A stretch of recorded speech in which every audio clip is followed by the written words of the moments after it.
Luke Carver scraped the last of the hardtack and beans from the tin plate. The sound was rough in the silence of the cabin, a metallic scratch against the whine of the wind outside. He was 34 years old, but the land and the grief had worked him over, carving lines into his face that belonged on a man 20 years older. He lived alone, if living was the word for it. Surviving, maybe? His ranch was a skeleton, picked clean by misfortune. It sat low in a fold of the high desert, braced against the jagged spine of the Chiricahua Mountains. This was Arizona territory, 1880s, and it was a hard place to be human. The cabin was half-built, the second room a collection of studs and raw planks he hadn't touched in 2 years. Not since Sarah. Not since Lily. He pushed the plate away. The ranch had been Sarah's dream, a place to build. Now it was his penance, a place to waste away.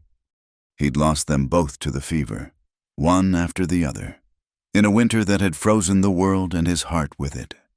He had buried them himself, up on the ridge where the wind never stopped. His hands cracked and bleeding from the frozen ground. He struggled to rebuild, but his heart wasn't in it. The lumber warped, the fences rotted. The land itself was an enemy. It was dry, cruel, and unforgiving. His attempt at a corn crop had withered to yellow stalks by July, the earth turning to cracked iron. The well tasted of alkali, and the creek ran thin. At night, the wolves howled, their voices a hungry chorus that scraped at his nerves, a reminder of all the things waiting to tear a man down. He slept with the Winchester repeater beside his bed, not just for the wolves. Army patrols, hard-eyed men in blue, rode the passes, looking for trouble and often bringing it, and raiders, Apache ghosts or desperate white men. It made no difference. Haunted the trails. Isolation was a kind of armor, but it was thin. The light in the cabin was failing, turning a weak, watery gray. Twilight. The cold was setting in. A brittle chill that found its way through the chinking in the log walls. He pulled on his heavy coat, the wool scratching his neck, and picked up the rifle. Time to check the stock. He had 3 scrawny cows and a mule that looked as tired as he felt. He stepped out onto the porch, his boots thudding on the planks. The wind hit him, a physical blow, carrying the first stinging needles of sleet. A storm was blowing in from the north, dark and heavy, swallowing the peaks. He pulled his hat low and leaned into the gale, heading toward the barn. The structure was 100 yards from the cabin, its shape a low shadow against the bruised purple of the sky. He smelled the wood smoke first, or thought he did. A faint, acrid tang that wasn't his own. He stopped, lifting his head, sniffing the air like a hunted animal. It was gone, lost in the wind. He was jumpy. The loneliness did that, made him see things, hear things. He kept walking, his eyes scanning the brush, and then he saw them. They were not ghosts, but they were close to it, huddled against the lee wall of the barn, trying to steal warmth from the wood, were 5 figures. He raised the Winchester, the click of the hammer loud in the dusk. "Stay put," he called out, his voice rough from disuse. They didn't move, didn't look up. They just pressed closer together, a knot of rags and desperation. He walked closer, cautious, the rifle leveled. They were women, Apache women. His first thought was an ambush. He scanned the rocks, the barn door, the darkness gathering around the foundations. Nothing, just the wind and the women. He stopped 10 feet away. They were thin, their faces gaunt in the gloom, their feet, visible beneath the tattered hems of their buckskin dresses, were bare, barefoot, in this cold. They were streaked with dirt and soot, their black hair matted. They looked exhausted, starved, and broken. One of them, the one on the outside of the huddle, held something. He squinted. It was a knife, or what was left of one. The blade was snapped, a jagged shard of steel clutched in a dirty hand, a broken knife against a Winchester. "Where are your men?" he asked, keeping his voice hard. Silence. They did not look at him. They stared at the ground, as if he were just another gust of wind, another hardship to be endured. I said, "Where are your men?" The one with the knife, her face a mask of fierce exhaustion, lifted her chin. Her eyes were black and held a fire that startled him. She said nothing. A part of him, the part that had survived this long, told him to leave them. Turn around, go back to the cabin, lock the door, and let the storm take them. They were Apache. They were trouble. Bringing them in meant bringing the world down on his head. The army, the neighbors, anyone who saw it was a death sentence, one way or another. He nearly did it. He took a step back, his jaw set. Let them be. It wasn't his fight. He had lost too much to take on more. He turned to go, and then, from the center of the huddle, one of them coughed. It was a small, dry, racking sound. A sound of sickness, of lungs giving out. It struck him like a physical blow. The sound was Lily's, his daughter, in the last days, when the fever had burned her up from the inside, her small body shaking with a cough just like that. He stopped, his back to them, the memory tearing through him. Sarah's face, pale and damp with sweat, her hand clutching his. Promise me, Luke, promise me you'll keep going. And Lily's screams, a thin, piercing cry that the wind had carried away, just like it was carrying away this cough. He had failed them. He had been helpless as the disease stole them, as helpless as these women were now against the cold. He stood there for a long time, the sleet stinging his face. He was damned if he did, and damned if he didn't. But the sound of that cough had broken something in him. He couldn't leave them. He couldn't be the man who walked away while a child, or someone who sounded like one, died in the cold. He turned back. He lowered the rifle, though he didn't set it down. The cabin, he said, jerking his head toward the light. Come on. They didn't move. They watched him, their eyes wary. Maybe they didn't understand. Maybe they thought it was a trick. Food, he said. Fire, come on. He started walking, slowly, not looking back to see if they followed. He heard the scrape of feet on the frozen ground behind him, a hesitant, shuffling sound. He didn't slow down until he reached the porch. He pushed the cabin door open, the warm, stuffy air of his lonely life spilling out into the night.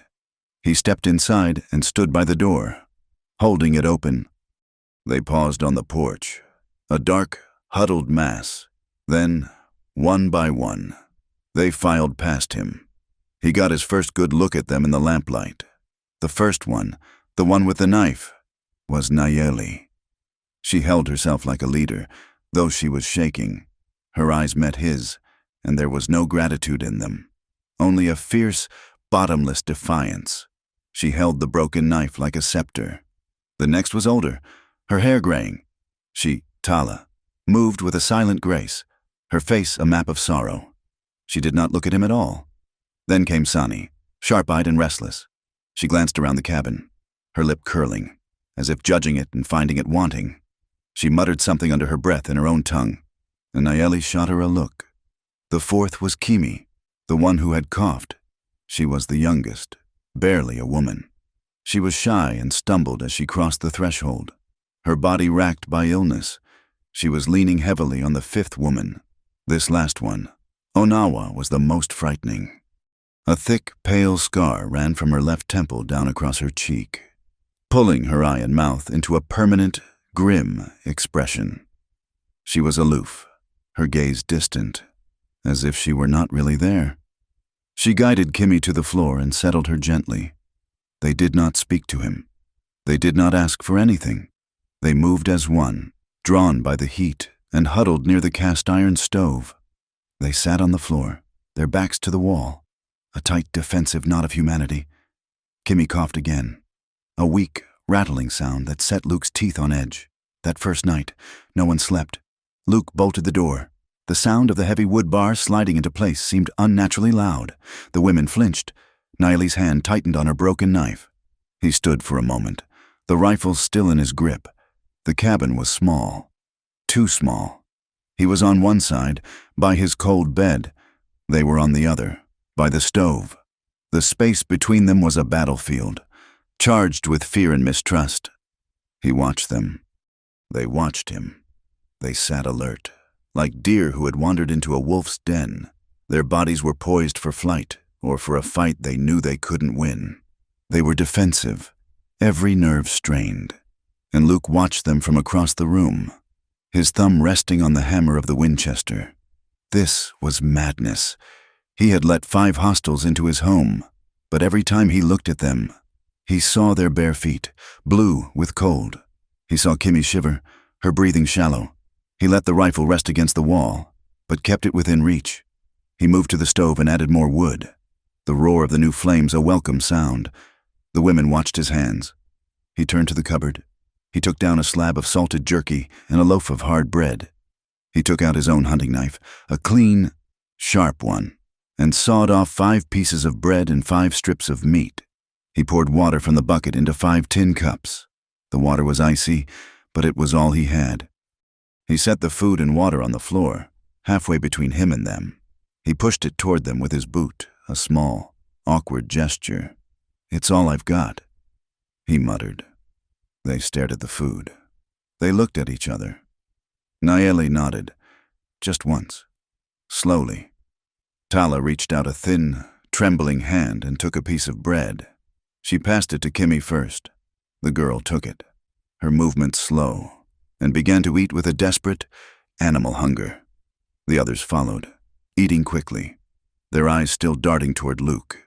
They drank the water in great gulps. When they were done, Tala gathered the cups and plates and set them neatly back where he had left them. He went to his storage chest and pulled out 3 heavy wool blankets. They were old, smelling of dust and disuse. They were his winter blankets. Sarah's. He hesitated, the fabric rough under his fingers. Another memory, another ghost. He threw them on the floor near the women. "For the sick one," he said, nodding at Kimmy. Nayeli looked at the blankets, then at him. He could not read her expression. It was hard, like carved stone. But Onawa, the scarred one, reached out and pulled a blanket over Kimmy, tucking it around her. Luke retreated to his side of the room. He did not undress. He sat on his bed, his back against the cold log wall, the rifle across his knees. He knew what people would say. He knew what a patrol would do if they found this. Indian lover, or worse. They'd hang him from his own porch and burn the cabin with the women inside. He was a white man, and they were Apache. There were no other rules out here. He stared into the shadows, his mind churning. He was no stranger to the army. He had once been one of them. Not a soldier, no, but a scout. He had signed on years ago, before Sarah, when he was young and stupid and thought he knew the land. He thought he was just guiding patrols, reading the dust. The flashback came on him sharp and unwelcome, as it always did. It wasn't a memory, but a sickness. The smoke, thick and greasy, burning his lungs. The smell of burning hair and meat. It had been a pacified village. That was the word the major used. Pacified. He had ridden in with them and seen the bodies. Not warriors, women, children, old men. The soldiers had been drinking, celebrating their victory. He saw a young woman, no older than Kimmy, lying by a stream, her dress torn, her eyes wide and empty.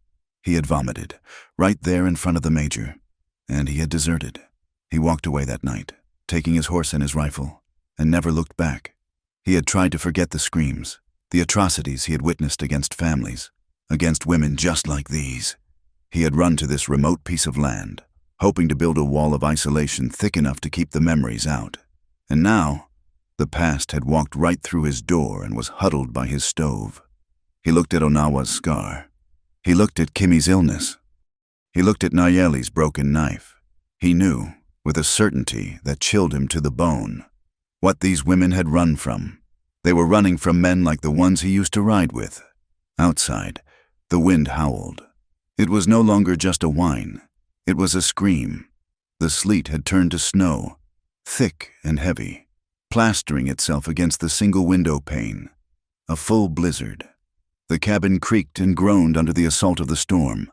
Luke looked at the 5 women. They were trapped. He was trapped. The storm had sealed the door. They were in this together, for the night, and God help him, possibly longer. For 3 days. The storm had sealed the door. They were in this together, for the night, and God help him, possibly longer. For 3 days. The storm had sealed the door. They were in this together, for the night, and God help him, possibly longer. For 3 days. The storm had sealed the door. They were in this together, for the night, and God help him, possibly longer. For 3 days. The storm did not break. It worsened. The wind that had howled now screamed, a constant, high-pitched wail that seemed to come from inside the earth itself. The snow was no longer snow. It was a white, suffocating wall, a solid curtain of ice particles that buried the world. The cabin, a small, stubborn knot of logs, shuddered under the assault. To go outside was impossible. Supply runs were a distant, absurd memory. They were trapped, 7 heartbeats in a box of wood, surrounded by a white ocean of death. The first full day had been a trial of silence. Luke woke, stiff and cold from the cot, the rifle still in his hands. The 5 women were awake. They had not moved from their place by the stove, but they were no longer a single huddle. They sat, watchful, their eyes following his every movement. He felt like a wolf in his own den, and they the wary deer. He made coffee, the smell sharp and comforting to him. To them, it was just another strange scent. He offered a cup to Nayeli. She stared at it, then at him, and shook her head. The cultural divide was a chasm. He ate his hardtack. They ate nothing, until he cut more jerky and pushed it toward them. Tension built in the cramped space. It was a living thing, a 7th presence in the room. It was in the language barrier, the long, heavy silences broken only by the storm, and Kimmy's rasping cough. Luke would say a word, wood, and point to the woodpile, water, and point to the bucket. They watched his hands, their faces blank, trying to decipher a language from a man they had every reason to fear. Only Nayeli spoke, and her English was a collection of broken stones. "He is sick," she had said on the second morning, her voice rough, pointing not at Kimmy, but at one of Luke's 3 cows he had shoved into the small barn. He had spent 2 hours fighting his way to the barn and back, a rope tied between the porch and the barn door so he wouldn't get lost in the whiteout. The cow was down, its breathing shallow. He put a bullet in its head. He couldn't spare the feed, and he couldn't let it suffer. He returned, caked in ice, the smell of gunpowder on his hands. The women watched him clean his pistol. Their eyes held a new kind of fear. He was a man who killed easily. But they began to assist, in their own silent ways. He had returned from the barn, half frozen, and Tala, the silent elder, had moved the kettle of hot water closer to him. A small gesture, but it was something. On the 3rd day, Onawa, the scarred woman, picked up his broom and began to sweep the floor, her movements stiff and economical. Sani, the sharp-tongued one, watched him prepare his midday meal of beans and salt pork. She made a sound of disgust, a low tisk in her throat. She pushed his hands away from the skillet and, taking a small leather pouch from her dress, sprinkled a pinch of dried, dark herbs into the food. He was careful. He moved slowly. He kept his hands in sight, but he could not help but notice them. He had seen what the territory did to people, but these women were something else. He saw their resilience. They woke with the first gray light, their hair matted, their feet cracked, and they immediately began tending to Kimmy. They moved with a grace that belied their exhaustion.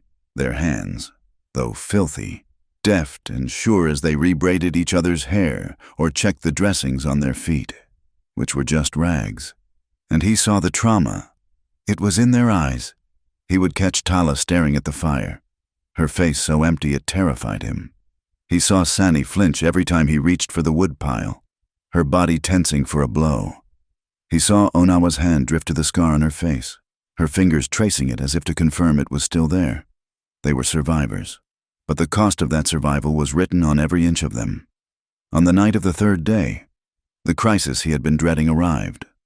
Kimmy had been fading, her cough growing wetter, her breathing more shallow. The dry heat of the stove offered warmth, but no cure. She was trying to drink some water from the cup Tala held to her lips when the seizure took her. Her body arched, a terrible, rigid bow, and a thin, choked sound came from her throat. She collapsed, her limbs twitching, her eyes rolling back. The women cried out, a chorus of high, panicked Apache. Nayeli grabbed Luke's arm, her fingers like claws. "She burns," she gasped, the English word torn from her. She burns.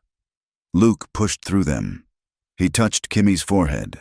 The heat was shocking, a dry, baking fire that seemed to radiate from her very bones. He had felt this before. This was the fever. This was the fire that had consumed his daughter. Lily. He stood up, his mind suddenly cold and clear. The storm was a monster, but this fever was a bigger one. He knew what would happen. He would watch her die, just as he had watched Lily die. The women were weeping, huddling around Kimmy, their hands fluttering over her. Useless. He saw Lily's face, pale and sweating, her small hand clutching his. It hurts. Papa.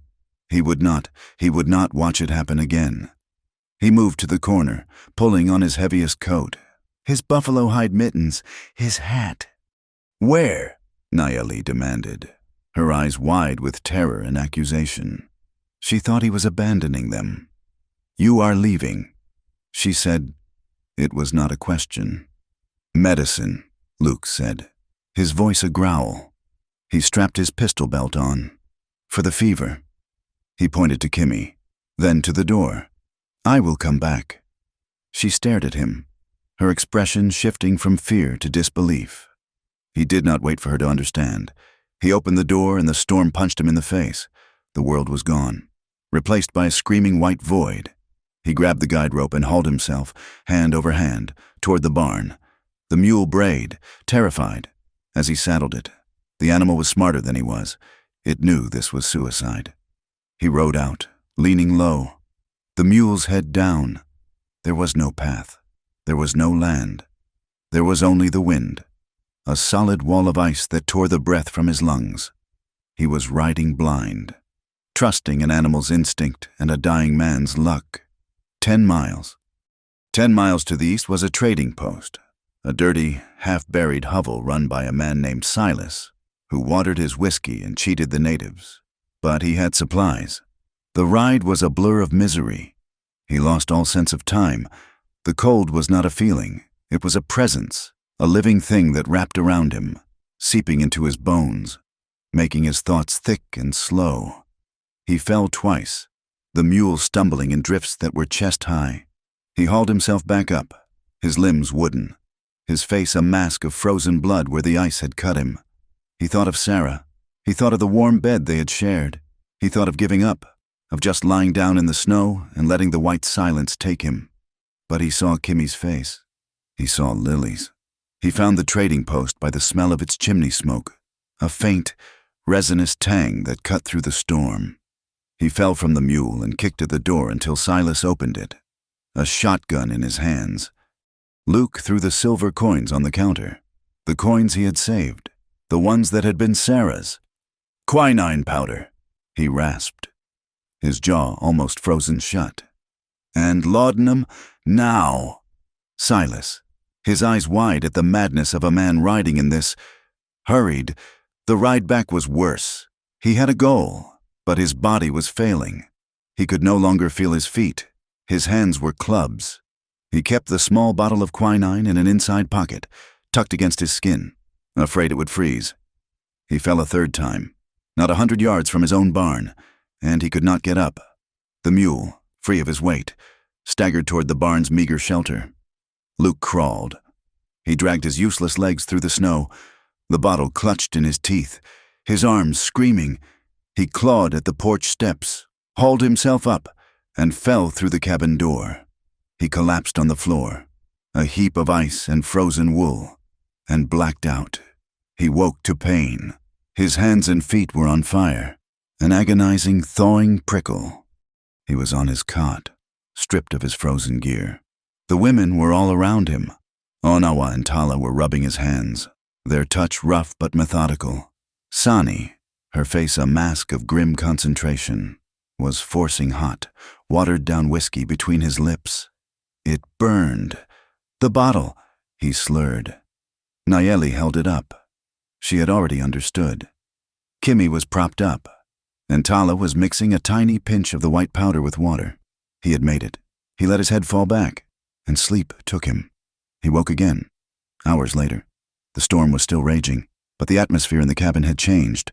The tension was gone, replaced by a weary, shared quiet.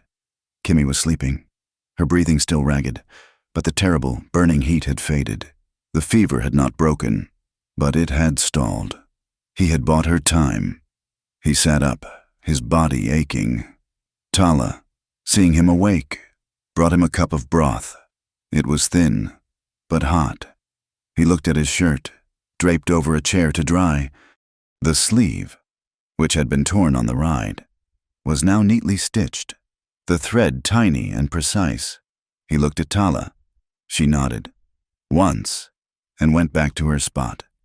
Later, Onawa picked up his spare coat, the one with the lining half torn out. She sat, and with a needle and thread from his own mending basket, she began to sew. They were working. They were not idle. They were repairing the small tears in his life. One stitch at a time. That evening, Sani cooked. She took the last of his salt pork, the beans, and the jerky. She added her own herbs. And for the first time in 2 years, the cabin smelled like a home. She served him first, a gesture of respect that startled him. They ate by the firelight, the storm a distant howl. It was the first time they had truly shared a meal. He watched the fire play on their faces. Sani, whose sharp tongue was quieted by her own cooking. Tala, whose eyes held a deep, profound sadness, but also a strength that humbled him. Onawa, whose scar seemed less severe in the soft light. And Kimmy, who was sleeping, truly sleeping. The medicine a gift of peace. He looked up, and his eyes met Nayeli's. She had been watching him. Her gaze was no longer defiant, no longer terrified. It was something else, something complex and deep he could not name. Later, as he was cleaning his rifle by the dying embers of the stove, she came to him. She sat on the floor, not touching, but near. The others were asleep, or pretending to be. "Thank you," she whispered. The 2 words were clear, and cost her. He nodded, not looking at her, his hands busy with the oil and rags. "She is young." He felt her move. Her hand reached out, the fingers calloused and cold, and brushed the back of his hand where it rested on the rifle stock. It was a touch as light as a moth's wing, hesitant and electric. He froze. She snatched her hand back as if the metal were hot, rose quickly, and returned to her place. Luke waited until the cabin was still. He went to his cot, his body exhausted, his mind reeling. He was adrift in a small room with 5 strange women who were, one by one, breaking down his defenses. He was in the gray space between waking and sleep when he heard it, a bare foot on the wooden floor. His eyes snapped open. Nayeli was standing beside his cot, a shadow against the dim red glow of the stove. She did not speak. She simply stood, looking down at him, her face a mask of pride and terrible resolve. He saw her hands move to the leather ties of her dress. The offer was unspoken, but clear. A trade, a payment for the medicine, for the shelter, a desperate bid to secure her place, to bind him to them. He felt a wave of profound shame. Shame for her, that the world had beaten her down to this, that she saw her body as the only coin she had left to spend, and a darker, sharper shame for himself. Because he was lonely, God, he was lonely. A part of him, a part he despised, wanted to say yes. He ached for the touch of another human being, for a warmth that was not from a stove. He saw the smoke, the burned village, the woman by the stream, her eyes empty. He would not be that man. He raised a hand, his palm out. "No." She froze, her hands on the tie. "Don't," he whispered, his voice hoarse. "You don't have to do that." He turned his face to the cold log wall, his heart pounding, his body trembling with a desire and a disgust that were at war with each other. He heard her stand there for a long, terrible minute. Then, the soft sound of her feet retreating back to the floor. The next day, the storm broke. The world outside was a pristine, blinding white. The sky was a sharp, aching blue, and the tension was back, thicker than ever. Nayeli would not look at him. He was on the porch, squinting against the glare, checking the snow depth, when he heard it, not the wind, a jingle, the creak of leather. Horses. Shod horses? He looked toward the pass. 2 figures, black against the snow. Riding slow. 2 men in blue coats. Cavalry. He ran inside. "Soldiers!" he hissed. The word was a spark in a powder keg. The women scrambled to their feet, their eyes wide with blind panic. "In here," he commanded, kicking the bearskin rug aside and hauling on the iron ring of the trap door. The small, dark crawlspace beneath the floorboards, cold and smelling of damp earth and potatoes. "Quick, be silent. No matter what you hear, do not make a sound." They scrambled in, one after another. A tangle of limbs. Tala, Sani, Onawa. Tala helped lower a weak, terrified Kimi. Nayeli was the last. She paused at the hole, looking at him. Her eyes were hard. "You will talk. I will lie," he said. He shut the door, threw the rug over it, and kicked snow and dirt over the edges to hide the seams. He grabbed his rifle, splashed water on his face, and sat at his table, a cup of coffee in his hand. When the knock came, he opened it, leaning on the doorframe, the rifle in his other hand. "Morning," the sergeant said. He was older, with a face like cured leather. The corporal behind him looked half frozen. "Morning," Luke said flatly. "Saw your smoke. We are tracking a small band of Chiricahua. Slipped the reservation. You seen anything?" "Just me here," Luke said, taking a sip of coffee. "Been snowed in for 4 days? Seen nothing but white?" The sergeant's eyes roamed the inside of the cabin. Luke's heart hammered. Had he left something? A moccasin? A scrap of buckskin? "Heard you were a scout once. Carver," the sergeant said. His eyes narrowed. "Heard you ran. Heard wrong," Luke said. "Smells like you got company," the corporal said, sniffing. "That ain't just one man's cooking." Sani. "Her herbs." The smell was still in the air. "I like herbs in my beans," Luke said, his voice cold. "That a crime now?" The sergeant stared at him. A long, hard look. Luke stared back. Under his feet, he prayed the earth was silent. "Finally," the sergeant shrugged. "Suit yourself. You are a long way out. Carver, these renegades, they are not kind, especially to men who live alone." He turned to go. "You see anything, you fire 3 shots." "Will do," Luke said. He watched them mount up and ride away. 2 blue specks against the white. He waited. He waited until they were a memory, until his heart had stopped trying to beat its way out of his chest. He pulled open the trap door. They climbed out, their faces pale, their limbs stiff with cold. They were covered in frost and dirt. Nayeli came out last. She was shaking, but not from the cold. It was rage. She walked right up to him and shoved him. A hard, desperate push. "You lie," she spat. "You are a coward." A coward. Luke's own anger flared, the leftover adrenaline from the lie. "I lied for you. What did you want? You want me to fight them? 2 soldiers. 1 of me? They would have brought 100 more. They would have burned this place to the ground with all of us in it." "You did not choose," she cried, poking his chest with a stiff finger. "You hide like us. You are not a man. You are a ghost." Her words hit him harder than the shove. A ghost. She was right. He had been a ghost for 2 years, haunting the ruins of his own life. The anger drained out of him, leaving him empty. "I have already lost too much," he said, his voice breaking. "I lost my wife. I lost my child. I cannot lose any more." He turned away from her, from all of them. His shoulders slumped, defeated. That night, the cabin was silent again, but the silence was different. It was not hostile. It was sad. Luke sat by the dying fire, cleaning his rifle for the 3rd time, his mind 1,000 miles away, reliving the lie, reliving the loss.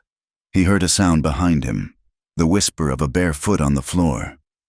He tensed, expecting Nayeli, come to renew the argument, but it was Onawa, the scarred one, the silent one. She sat on the floor near him, not beside him, but near enough that he could feel her presence. He kept cleaning, his hands moving with a rhythm he didn't have to think about. She did not speak. She sat, watching the red coals. After a long time, She shuffled closer. He stopped cleaning, his hands still on the rifle. He did not look at her. He felt her hand, light as a dried leaf, touch his chest. It was not a seduction. It was not a plea. Her fingers were cold, calloused, and they rested right over his heart. She was not offering or taking. She was feeling. She was feeling his heartbeat, a confirmation that he was alive, that he was real. He stayed perfectly still. He could feel the rough texture of her palm through his thin wool shirt. He could feel the steady, thumping beat of his own life, a life he had thought was over. They sat like that, in the dark, the scarred woman and the broken man. They did not speak. But in the silence, the ice that had encased his heart for 2 years, the barrier between him and the world, began to break. The storm eased as a man's anger eases, slowly, with fits and starts, until one morning the world was quiet. The wind had stopped screaming and the snow had begun to melt. The sound of dripping water from the eaves was the only sound, a steady, relentless clock. The land reappeared, first as gray shapes, then as the familiar, hard-bitten ridges, now caked in white. The pass to the south was visible, a dark, muddy slash through the snow. The women could leave. Luke saw them that morning, all 5, standing on the porch, staring at that pass. They were a tight knot of dark dresses against the blinding white. They looked at the mountains, at the world that had tried to kill them, and then they looked at each other. Kimi, still weak but standing, leaned on Tala's arm. Nayeli's hand rested on the hilt of her broken knife, which she now wore on a leather thong at her waist. They had been chased for too long. They had run from soldiers, from settlers, from the ghosts of their own people. The ranch, this broken, half-built, lonely place, was the first time in months they had slept under a roof without fear of a midnight raid. It was the first place they had been warm. The man inside was a mystery. A white man, an enemy by birth, but he had ridden into a blizzard for one of them. He had lied to his own soldiers. Nayeli looked at the pass for a long time. Then she turned, her face set, and walked back inside the cabin. One by one, the others followed. The world outside was an open grave. This cabin, for all its brokenness, was safe. The thaw brought new problems. A section of the barn roof, heavy with wet snow, had sagged. 2 of the main supports were cracked. Luke went out, his tools in hand, to survey the damage. He was a rancher, or had been, and the work was a familiar comfort. He needed to shore it up before it collapsed and killed his mule. He was wrestling with a new length of pine, trying to brace it against the weak beam, when a shadow fell over him. It was Sani. She stood, arms crossed, her sharp face watching him, her lip curled in what might have been a sneer, or just curiosity. "I need this held," Luke grunted, nodding at the beam, which was slipping. "Here." Sani watched him struggle. He was going to lose his grip. She muttered something in Apache, a string of sharp, percussive words that sounded like a curse. She stepped forward, shoved his shoulder, and put her own small, strong back under the beam, straightening it, holding it steady. "Yes," Luke said, surprised. "Hold it, just like that." He worked for an hour, sawing and fitting a cross brace. She held the beam without complaint, her muscles trembling with the effort, but she did not budge. When he was done, he drove the last peg in. "All right, let go." She stepped back, rubbing her shoulder. He picked up the hammer to start on the next section, replacing the rotted planks. Sani pointed at it. "I do." "What?" "I do." She made a hammering motion. Luke hesitated. She was restless. He realized. She had been cooped up for days, and her energy was a sour, angry thing. Maybe this was what she needed. He handed her the hammer. She took it, weighed it. She swung, missed the nail, and hit the plank, the hammerhead bouncing wildly. She cursed again, louder this time. "No," Luke said. He stepped behind her, and in a moment of pure, practical instinct, he put his hand over hers on the hammer. "You are not chopping wood. Let the hammer do the work, like this." He guided her arm. A short, sharp tap to set the nail. And then 2 hard, clean strokes. The nail was in. He stepped back, his face hot. He hadn't meant to touch her. Sanny looked at the nail. Then she looked at him, her eyes sharp. She nodded. She picked up another nail, set it, and drove it home in 4 strokes. A small, satisfied smile touched her lips. They worked all afternoon, a strange, silent partnership. Nail, Luke would say, holding one out. Sha, she said, pointing at the sun. Sun, she nodded. Sha, Nagol Guy, she said, pointing at the sky. Nagol Guy, he repeated, his tongue clumsy. She pointed at the hammer. Aita, Aita, she pointed at him. White man. He grunted. Luke, she considered this. Luca, you, Sha Nagol Guy, Aita. She rattled the words off. A test, he repeated them. She cackled. A short, rough sound, when he got them wrong. A language was being built, 1 word at a time. Between the sounds of the hammer, the physical closeness of the cabin was a constant, simmering pressure. 7 people in 1 room. They breathed each other's air, smelled each other's bodies. They moved around each other in a careful dance. Luke was intensely aware of them, of the scent of wood smoke and sage that clung to them, of the way Tala's hands moved when she sewed, of the shadow Nayeli cast on the wall. The romantic tension was a living thing, a low hum beneath the floorboards. He had taken to carving again in the evenings. It was an old habit, something to keep his hands busy, to keep his mind off the ghosts. He was working on a small piece of cottonwood, whittling it into the shape of a bird. It was a poor thing, rough and without detail, but the work was soothing. Tala, the quiet one, the elder sister, often watched him. Her own hands were never still. She was mending, always mending, using the thread from his kit to repair the tears in Kimmy's dress, in Sani's moccasins. She was a woman of profound, quiet dignity. One night, he finished the carving. He sanded it smooth with a piece of broken pot. He had drilled a small hole through the top.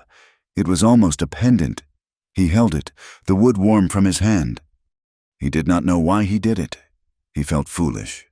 But he crossed the small space and held it out to her. For you, he mumbled, not looking at her face. For the mending, thank you. Tala looked at the small wooden bird. Her sewing stilled. She looked at him, her dark eyes unreadable. Then, very slowly, she reached out and took it. Her fingers, calloused and worn, brushed his. She ran her thumb over the rough wings of the bird, then closed her hand around it. She did not say thank you. She did not smile. She just nodded, a deep, slow affirmation, and tucked the carving into a small pouch at her belt. Luke thought that was the end of it. He was restless. The cabin felt too hot. He went to check the bar on the door. A nightly ritual. The cabin was quiet. Kimmy was breathing easy in her sleep. Onawa was a statue in the corner. Nayeli was staring at the fire. Sani was cleaning a pot. He slid the bolt home, the sound a heavy thud in the room. He turned, and Tala was there. She had risen from her mat so silently he had not heard her. She stood directly in front of him, blocking his path. She was not a tall woman, but she held herself with a pride that made her seem it. Tala, he started, confused. She said nothing. She reached up and touched her throat, where she had tied the small wooden bird. It rested in the hollow of her neck. Then, before he could speak, before he could move, she rose up on her toes, put her hands on his shoulders, and kissed him. It was not a shy kiss. It was not a passionate one. It was a kiss of profound, startling intent. Her lips were dry and firm. It was a statement, a claim. It lasted only a moment, a lifetime. It tasted of smoke and herbs and a sadness so deep he felt it in his own chest. She pulled back. She looked at him, her eyes holding his, and in them he saw not desire, but a deep, weary hunger, a need to be seen, to connect, to affirm she was still alive. Then she turned, just as silently, and walked back to her sleeping mat, leaving Luke Carver to stand by the door, his heart pounding like a drum, his fingers brushing his own lips. He was overwhelmed. The kiss had broken something. He felt dizzy, as if the ground were unsteady. He was ashamed. He felt a sharp, answering flicker of desire, and it disgusted him. This woman had lost everything. What right did he have to feel anything but pity? He was conflicted. He was a white man. She was an Apache woman. The world he had known, the rules he had lived by, screamed that this was a sin, a crime, a betrayal. He stumbled outside, into the cold night air, his breath pluming. He needed to talk. He needed to confess. He found Nayeli by the creek bed, checking a snare she had set. She had a natural predator's grace. "Nayeli," he called out, his voice hoarse. She straightened, her hand on her knife, her body tensing. I need to—" he was stammering. "A fool." "Tala," he said. In the cabin, she kissed me." Nayeli's face remained hard, unmoving in the moonlight. "She is a woman," she said, her voice flat. "She is not dead." "But it's not right," Luke burst out, the words tearing from him. "It's not. I can't. I look at all of you. I see you. I feel things, and I hate myself for it." He paced, his hands pulling at his hair. "I am a white man. You are Apache, my own people. They would hang me for what I am thinking. They would call you whores, and I feel like a traitor." He stopped, breathing hard, facing her. He had said it, the ugly, twisted truth. "I feel like a traitor to my wife's memory, a traitor to my own people, for wanting you." Nayeli watched him, her black eyes absorbing his pain, his confusion. She felt no pity for him. His shame was a luxury. She stepped closer, her face a mask of old, cold fury. She let the silence stretch, her own contempt a sharp blade. "Your people," she said, her voice a low, bitter rasp, "made us widows." Her words struck him silent. There was no answer to that. He had seen the truth of her words, smelled it in the smoke of the village he had deserted. He turned and walked back to the cabin, defeated. That night, the air in the cabin was so thick he could barely breathe. He lay on his cot, rigid, his eyes wide open, staring at the dark ceiling. He heard every sound, Kimmy's soft breathing, Onawa's shift on the floor, Tala's sigh. He heard the sound of bare feet on the plank floor. He did not turn. He knew. She stood beside his cot, a shadow blocking the dying red light from the stove. It was Nayeli. She did not speak. She was not offering. This was not a plea. This was a reckoning. Her face, in the shadows, was a mask of rage and grief, and a loneliness so profound it matched his own. He saw the anger in her, the same anger she had shown him when the soldiers left. She reached for the ties of her dress. "No," he whispered, the word feeble, but it was not the same no as before. She ignored him. The dress fell, pooling at her feet. She stood before him, proud and scarred, a warrior. She got into the narrow cot, her body pressing against his. It was not love. It was a collision. It was rage. Her hands were claws, her nails digging into his back. He grunted, his own anger rising, his own shame and loneliness coiling. His hands gripped her, rough, desperate. It was a fight, a silent, brutal battle on a narrow bed. Two people trying to claw their way out of their own skin. And then the rage broke. It broke like a fever, shattering, leaving them weak. The desperation took its place. The movement slowed. It was no longer a fight. It was something else. A slow-burning passion, a desperate, shared heat in a cold world. Two drowning people, clinging to each other in the dark. Not for love, but for the simple, brutal proof that they were still alive. It was all done in silence. No words. Just the rasp of breath, the creak of the cot, the frantic, thudding beat of two hearts. When it was over, they lay tangled, slick with sweat. He felt a single, hot tear land on his cheek, and he did not know if it was his or hers. He tasted salt, and knew it was both. In the first gray light of morning, he woke, He was alone in the cot. Nayeli was back on her sleeping mat, her back to him, as if nothing had happened. He got up, his body aching, his soul bruised. Onawa and Tala were awake. They were by the stove, adding wood. Tala looked at him. Her face was calm, but her eyes were full of a deep, knowing sadness. She looked at him, then at Nayeli's sleeping form, and then she looked down. Onawa was not so kind. Her scarred face was impassive, but her eyes, when they met his, were cold. They were knowing. Nothing was said. No one spoke of it. But the world had shifted. The earth had cracked, and they had all fallen in. Luke could not bear it. He felt raw, exposed. He felt like a brute. He had taken advantage of her rage, her grief. He was no better than the soldiers. He was worse, because he knew better. That night, he gathered his blankets from the cot. He did not look at Nayeli. He did not look at Tala. He walked to the other side of the cabin and made his bed on the hard floor by the fireplace. He was withdrawing, building a new wall. He slept there, his back to all of them, the fire at his feet. He felt he had crossed a line, and he could never go back. He sat there for 2 days, speaking only when he had to, his guilt a heavy, choking cloak. He was sitting on the porch, staring at the mud, his head in his hands, when he felt a small presence beside him. It was Kimmy. She was shy, her eyes downcast. Her illness had passed, leaving her thin, but her strength was returning. She held something in her hands. She sat near him, her small, bare feet not quite touching the ground. She held out her hand. In it, a small, crude doll.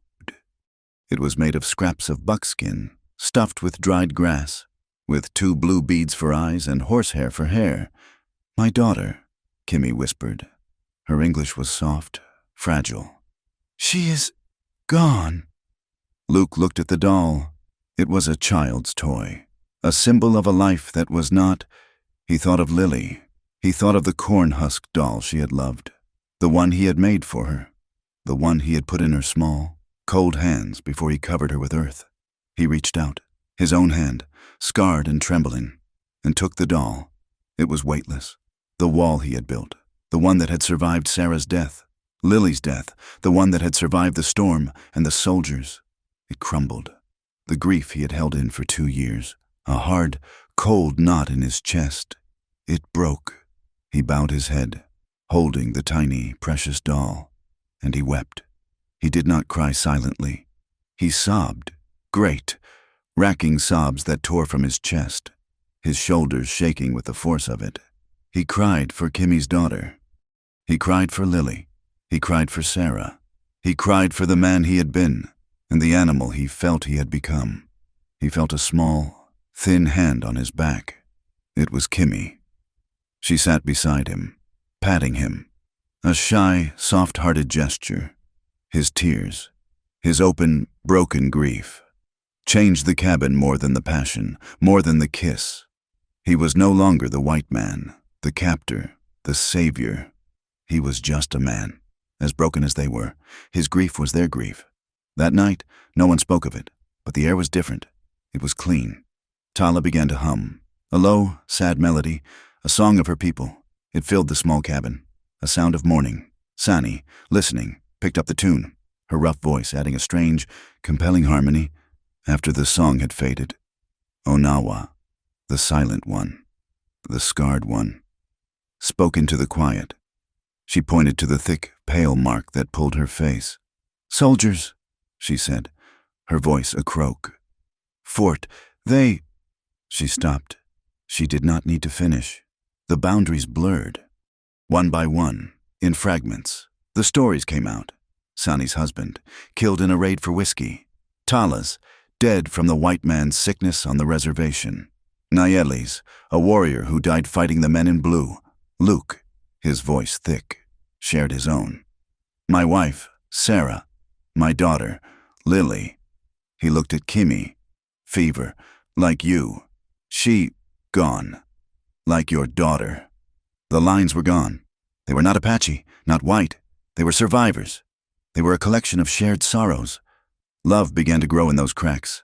Not the desperate passion of the cot, not the confused hunger of a kiss, but something else. It was the love of shared grief. It was Kimmy's hand on his back. It was Tala's song. It was Luke, finally, seeing them, and them, finally, seeing him. Spring did not come gently. It tore the land open. The thaw was a violent, muddy affair, the snow receding to reveal the starved, gray bones of the earth. The creek became a roaring, brown torrent, thick with ice and debris. The nights, once silent and muffled by snow, were now alive. The coyotes returned, their yips and howls a sharp, frantic chorus that echoed off the ridges. They were prowling again, and so was the world. Inside the cabin, something else had thawed. The 7 days a week of shared fear, cold, and grief had forged a bond that was stronger than blood. It was not a family, not in any way the world would recognize. It was something raw, a pact of the broken. They had formed a tribe of 7. The silence was no longer heavy with mistrust. It was a shared quiet, punctuated by the rhythms of their new life. Onawa grinding the last of the coffee beans with a stone. Kimmy humming Tala's song as she restitched a seam. Sani arguing in her sharp mix of English and Apache. Luke and Nayeli were the center of this new gravity, a volatile, magnetic pull. They were 2 leaders, 2 stubborn, scarred people who had spent their lives giving orders or taking none. They were drawn to each other, but they collided more often than they connected. They shared stolen moments. He found her one morning watching a pair of hawks circle, their shadows a dance on the canyon floor. He stood beside her, not speaking, and for 10 minutes, they just watched. It was a kind of peace he had not known since Sarah. He had found a small, moldy sack of seeds in his storage chest. Corn, beans, and squash. Sarah's garden. He had not had the heart to plant them. "It's time," he'd said, holding the sack out to Nayeli. She had looked at the seeds, then at him. She knew what they were. "The ground is hard. We are harder," he replied. They worked the small plot behind the cabin, the one where Sarah's withered stalks still stood. He broke the earth with the plow mule, and she followed, her hands, which had held a broken knife, now gentle as she pressed the seeds into the earth. Their arguments were frequent and sharp. Sparks struck from 2 pieces of flint. "The rows are too close," he'd said, leaning on the hoe. "You waste land," she'd shot back. "The corn protects the bean feeds the corn. This is how it is done. In your land, maybe, not here. This land is thin. All land is thin. You must be smart." They argued about skinning a rabbit, about mending the fence, about which wood burned hottest. Each argument was a test, a clash of wills, a way of mapping the boundaries of the other.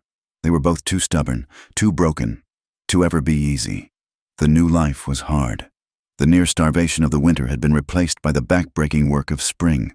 The ranch demanded everything, and the tensions that had been frozen by the storm began to stir. Luke was raw. His new life was a constant navigation of emotions he did not understand. He felt a fierce, protective loyalty to all of them, but his desire was a confusing, tangled thing. It had settled on Nayeli, a woman as untamable as the land itself. But she was distant, guarded. The night they had shared was a wall between them, not a bridge. One night, the frustration boiled over. He had spent the day repairing the corral, his hands bloody, and Nayeli had criticized his knots.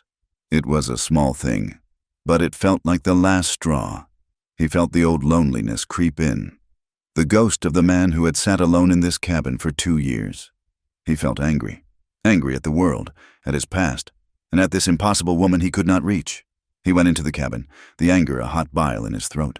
Tala, Onawa, and Kimmy were asleep. Nayeli was outside, checking the snares. Sani was awake, sitting by the low fire, sharpening her skinning knife. The shuk-shuk-shuk of the stone was a sharp, restless sound. She looked up as he entered, her black eyes pinning him in the dim light. She saw the anger. She saw the restlessness. She was the same. She was fire, and she saw his spark. He sat down across from her, not by his own bed, but by hers. He said nothing. She did not speak. She put the knife down. She saw his tightly coiled frustration, the loneliness that looked so much like rage. Her own life had been a series of hard, practical transactions. She did not offer comfort. She offered an outlet. She put her hand on his knee. It was impulsive. It was angry. He was not seeking love.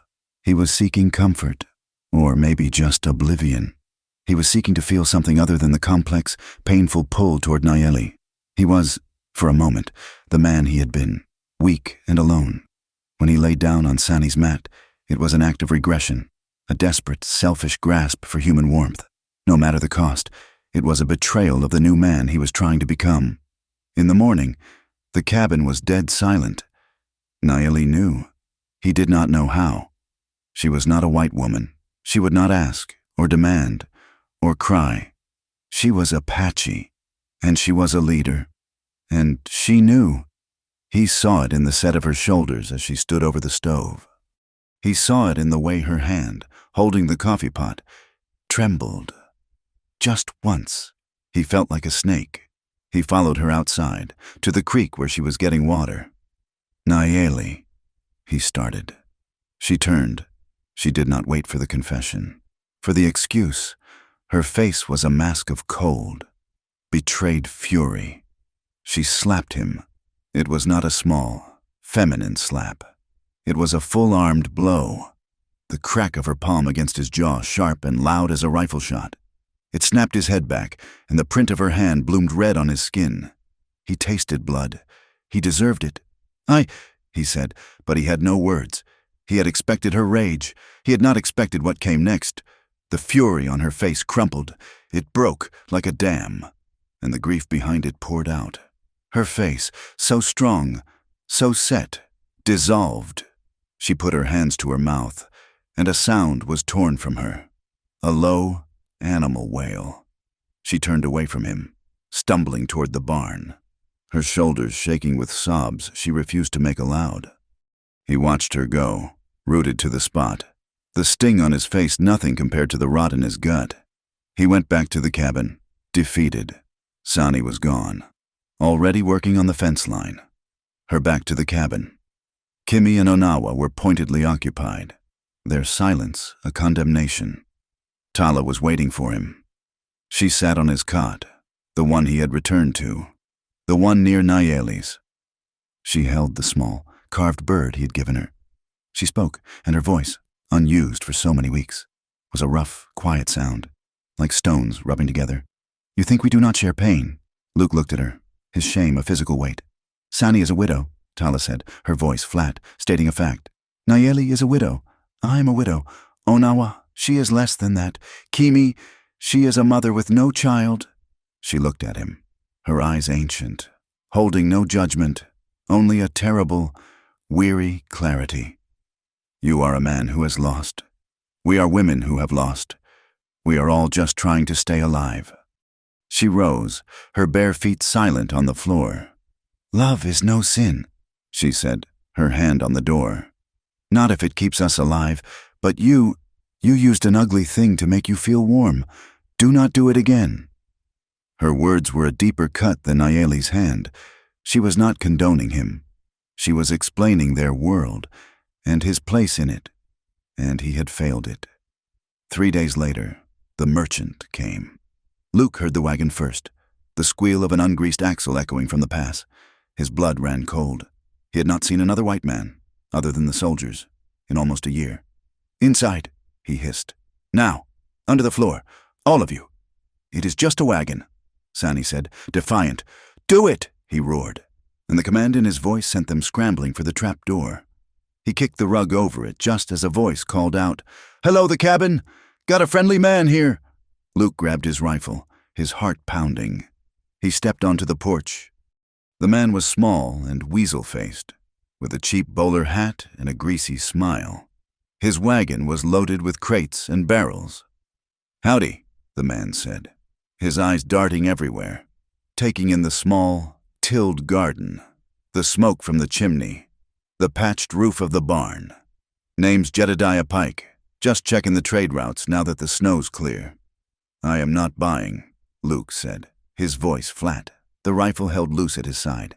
Not selling, necessarily, just neighborly. See you're working hard. That's a good patch of corn you got coming in. And a woman's touch. I see. Pike's eyes had fixed on a shirt hanging on the line. One of Luke's, but the stitching at the cuff was tiny and neat. Tala's work. I mend my own shirts, Luke said. Do you now? Pike's smile widened. He spat a stream of tobacco juice.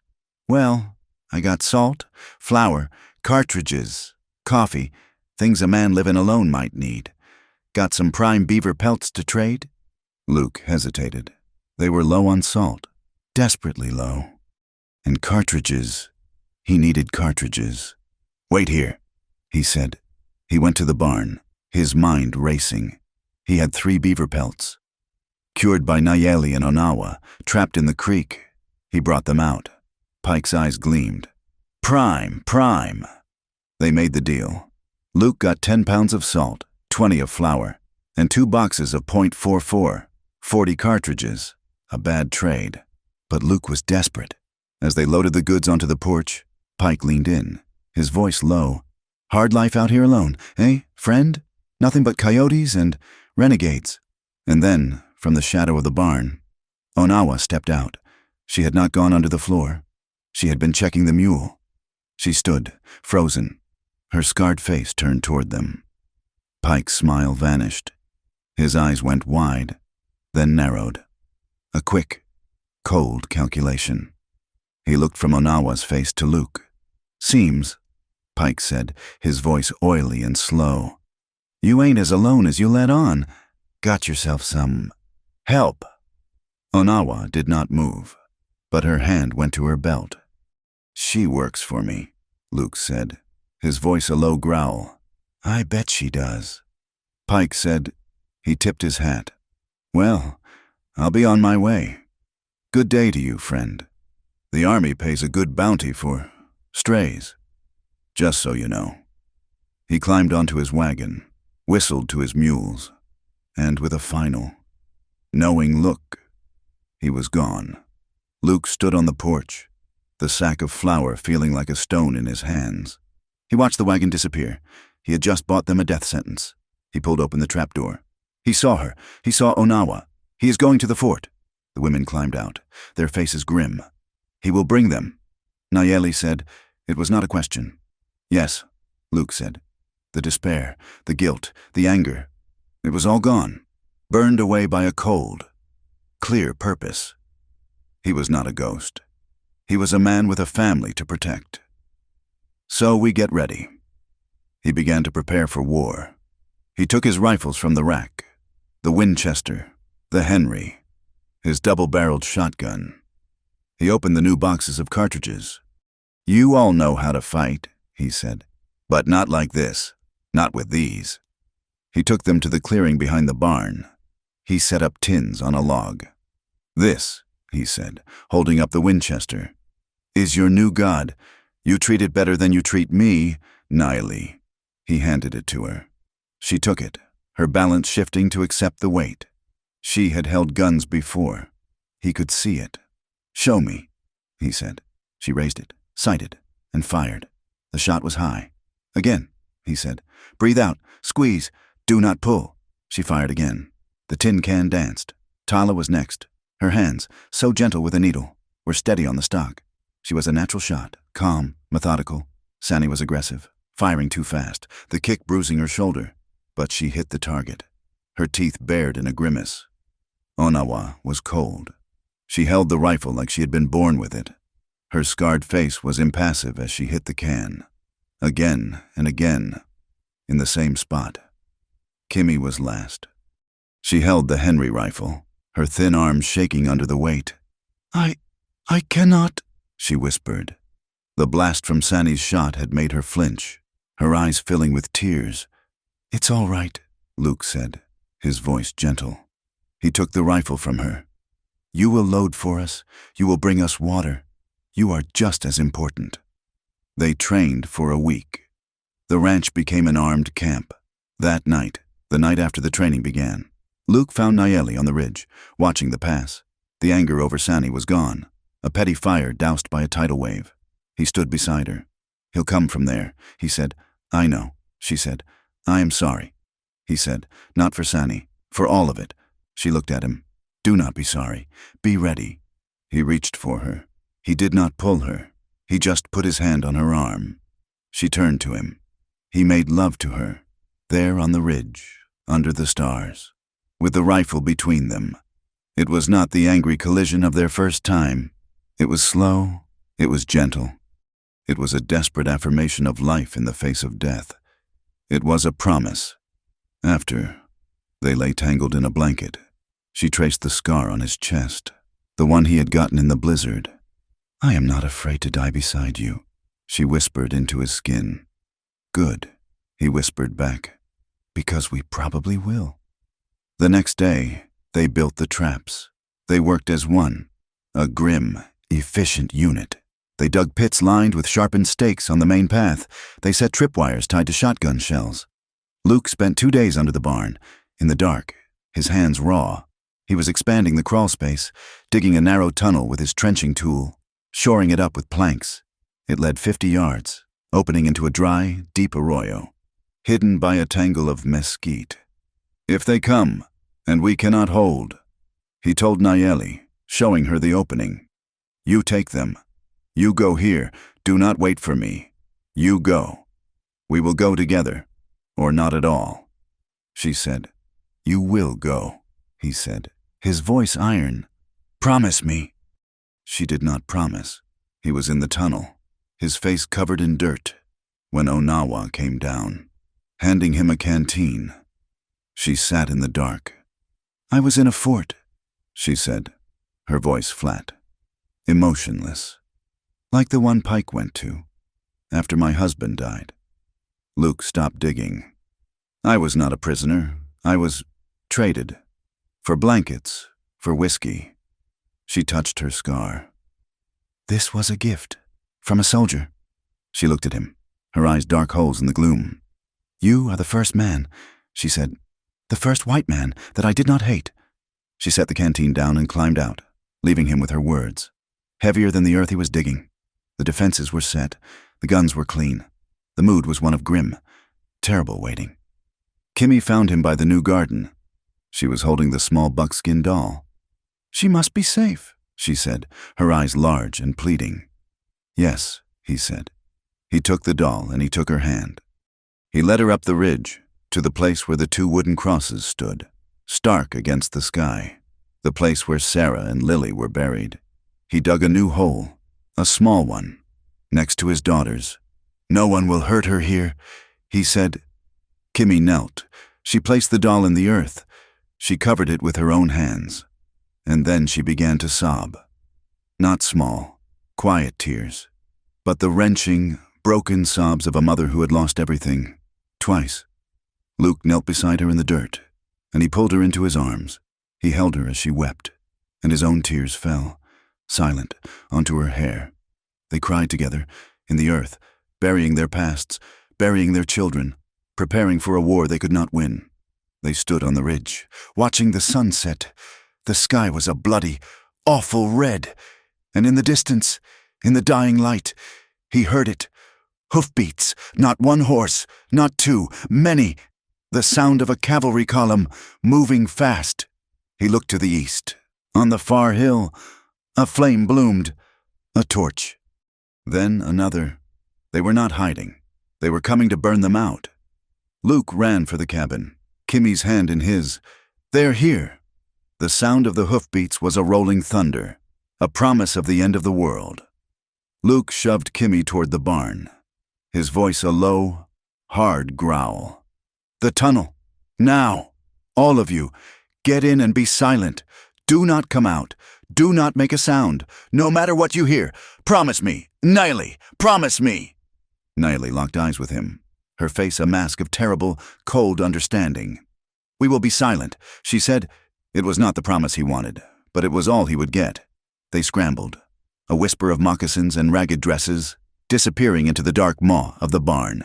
Luke took his Winchester, laid it just inside the cabin door, and stepped out onto the porch, his hands raised, palms open and empty. The property was surrounded.